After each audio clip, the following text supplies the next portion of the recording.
வணக்கம் மக்களே, நான் உங்க விக்கி. வெயிட் லாஸ் சேலஞ்ச் 200 டேஸ்ல இன்னைக்கு டே 37. காலையில எந்திரிச்சு சுடுதண்ணிலாம் வச்சு குடிச்சிட்டு நேரா ஜிம்முக்கு கிளம்பி போயிட்டேன். ஜிம்ல போய் ஒரு 1/2 மணி நேரத்துக்கு மேல ட்ரெட்மில்ல நடைப்பயணத்தை மேற்கொண்டேன். நடந்து முடிச்சோன்னே ஜம்பிங் ஜாக்ஸ் 4x20 டைம்ஸ் பண்ணேன். அடுத்து டோ டச் அதுவும் 4x20 டைம்ஸ் பண்ணேன். அதுக்கப்புறம் அப்படியே வீட்டுக்கு ரெடி ஆகி போயிடலாம் அப்படின்ட்டு ஒரு குளியில போட்டு ஃப்ரெஷ் அப் ஆயிட்டேன். அப்புறமேட்டு காலை உணவு எப்பயும் போல ஓட்ஸ் தான் எடுத்துக்கிட்டேன். சாப்பிட்டு முடிச்சுட்டு நேரா இன்னைக்கு எங்க போனோம்னு தலைவர் படத்துக்கு. ஆமாங்க, ஜனநாயகன் ரிலீஸ். அதனால அப்படியே நண்பன் நான் எல்லாம் ஜனநாயகன் FTFest போயிட்டோம். அங்க போனா ஒரே செலிப்ரேஷன்லாம் பண்ணி முடிச்சுட்டு உள்ள படத்தை போட்டுறான்னு உள்ள சென்சார் கார்டை போட்டாங்க. அப்படியே ஜாலியா அப்படியே வைப் பண்ண ஆரம்பிச்சாச்சு. இந்த ஒரு டைட்டில் கார்டுக்கு தான் செதறிட்டோம். அதுக்கப்புறமேட்டு தளபதி கச்சேரியை போட்டு குத்துன்னு கொலமாசா குத்திட்டு அப்படியே வந்துட்டோம். அப்புறம் வண்டி எடுத்துட்டு கிளம்பிட்டேன். ஒரு மாதிரி சோகமா இருந்துச்சு. சரி வேலையை பார்க்க கிளம்புவோம் அப்படின்ட்டு அப்படியே போயிட்டேன். அதுக்கப்புறம் திருப்பி சந்துரு போன் பண்ணி வைப் அடங்கல வாடா இன்னொரு ஷோ போலான்ட்டு நைட்டு கூட்டிட்டு போயிட்டான். திருப்பி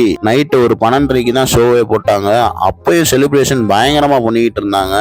ஒரு 1 மணி இருக்கும். வெடியெல்லாம் வெடிச்சு பட்டைய கிளப்பிட்டு இருந்தாங்க. இதுக்கப்புறம் இந்த மாதிரி ஒரு ஆக்டருக்கு இந்த மாதிரிலாம் பண்ணுவாங்களா அப்படின்னு எனக்கு சத்தியமா தெரியல.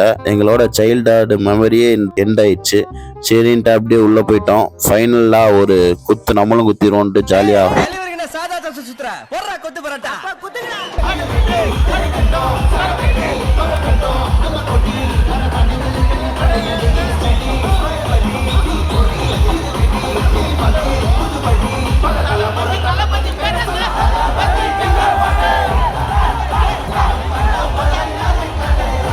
ஸ்கிரீன்ல இதுக்கப்புறம் அவரை பார்ப்போமான்னு தெரியாது. தேங்க்யூ ஜெயனா. எல்லாத்துக்கும் நன்றி. மீண்டும் சந்திக்கும் வரை நன்றி, வணக்கம். எந்த நெஞ்சில் குடியிருக்கும் நான் எண்ணம்